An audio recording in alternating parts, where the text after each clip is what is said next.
नमस्कार, news track के Y factor में आपका स्वागत है। मैं हूं योगेश मिश्र। सियासत में लोग सिर्फ संख्या होते हैं। राजनेता लोगों को संख्या के अलावा कुछ भी मान के नहीं देखते और अगर इसके अलावा वो लोगों को कुछ समझते जानते हैं तो सिर्फ ये कि उनका होना और नहीं होना उनके एजेंडे के लिए कितना कारगर हो सकता है या उन्हें बचाव करना पड़ेगा। हाल फिलहाल कोलकाता के वीरभूमि की घटना इस बात को तस्दीक करती है कि किस तरह राजनेता, राजनीतिक दल और सियासत हर इश्यूज को इनकैश कराने के लिए तैयार बैठी है। यही वजह है कि जब बीते 21 मार्च 2022 को वीरभूमि में 10 लोग जलाकर मार दिए गए तो ममता बनर्जी को यह समझ में आने लगा कि ये तो हिंदू और मुसलमान का खेल है। उन्होंने सोचा कि किस तरह इसे अपने एजेंडे पर लाया जाए और भारतीय जनता पार्टी को किस तरह कटघरे में खड़ा किया जाए। आप सोचिए कि इस बात की चिंता उस राज्य के मुख्यमंत्री को नहीं थी कि उसके राज्य में 10 लोगों को जिंदा जला दिया गया है। कितनी लोमहर्षक घटना कही जाएगी ये, लेकिन उन्हें चिंता इस बात की थी कि क्या मुसलमानों ने हिंदुओं को मार डाला है या हिंदुओं ने मुसलमानों को मार डाला है, ताकि वो अपना स्कोर सेट कर सकें। इससे आप समझ सकते हैं कि राजनीतिक दल और राजनेता हमारे और आपके बारे में क्या और कैसा सोचते हैं। वीरभूमि की घटना के बाद ममता बनर्जी उधेड़बुन में हैं, पेशोपेश में भी हैं। उनकी पहली धारणा यह बनी कि वीरभूमि के बोगतुई गांव में 10 मुसलमानों को जिंदा जलाने में विपक्षी भाजपाइयों का हाथ है। मगर धन्य हो पुलिस वाले शायन अहमद का कि उन्होंने अपनी रिपोर्ट में दर्ज कर दिया कि मारने और मरने वाले दोनों मुसलमान थे। हालांकि अहमद को यह सच लिखने की कीमत चुकानी पड़ी और उन्हें निलंबित कर दिया गया।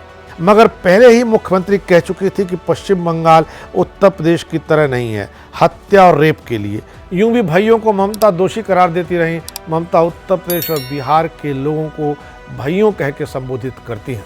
हालांकि उनके आक्रोश का कारण था कि विधानसभा में नेता प्रतिपक्ष शुभेंद्र अधिकारी दल बल के साथ 250 किलोमीटर का सफर तय कर कोलकाता से वीरभूमि पहले कैसे पहुंच गए।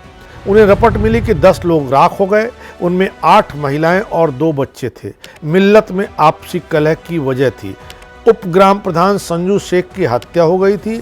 उसके भाई बाबर का पहले ही कत्ल हो चुका था। बदले में संजू शेख भी मार दिया गया। वे तृणमूल से जुड़े हुए थे, अलग गुटों में बंटे थे। फायर ब्रिगेड सिपाही अजीजुल ने बताया कि कुछ लोगों ने जलते मकानों की आग बुझाने से उन्हें रोका था। इसी बीच वीरभूमि जिला तृणमूल कांग्रेस के अध्यक्ष अनुव्रत मंडल ने किस्सा गढ़ा कि टीवी सेट में विस्फोट हो गया, आग लग गई। पर पुलिस ने पाया कि कई घरों में बाहर से कुंडियां लगी हुई थी और अंदर से धुआं निकल रहा था। सभी 10 लाशें अधजली पाई गईं और उन अधजली लाशों को पहले पेट्रोल में सराबोर किया गया था। इसी दरमियान लोकसभा में कांग्रेस के नेता पश्चिम बंगाल के जुझारू अध्यक्ष अधीर रंजन चौधरी ने राष्ट्रपति रामनाथ कोविंद से तत्काल केंद्रीय शासन लगाने की मांग कर ली। मार्क्सवादी कम्युनिस्ट पार्टी के पूर्व सांसद मोहम्मद सलीम ने भी मुख्यमंत्री ममता को बर्खास्त करने की अपील की, मगर राज्य यातायात मंत्री फरहाद हकीम ने निष्पक्ष जांच का वादा किया था। इससे बड़ा झटका ममता बनर्जी को तब लगा जब कोलकाता हाई कोर्ट के मुख्य न्यायाधीश न्यायमूर्ति प्रकाश श्रीवास्तव ने घटना का स्वतः संज्ञान लिया।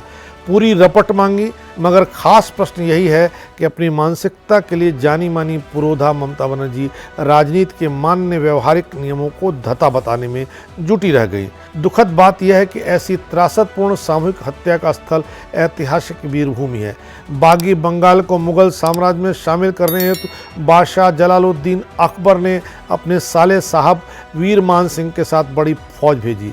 अद्भुत सैन्य कौशल दिखाकर इस सिपह सालार ने समस्त वीरभूमि पर मुगलों का कब्जा कर लिया। विजित भूमि को 3 भागों में बांटकर सेनापति के नाम पर वीरभूमि, मानभूमि और सिंह भूमि में विभाजित किया गया। वीरभूमि की मृदा रक्त रंजित होने के कारण इसे लाल भूमि भी कहते हैं। यहीं पर शांति निकेतन है। एक बार फिर ममता बनर्जी की गलतियों से न केवल यह जमीन रक्त रंजित हुई है, बल्कि जो सचमुच पीड़ित पक्ष हैं उनको न्याय मिलने की उम्मीद भी खत्म हो गई है।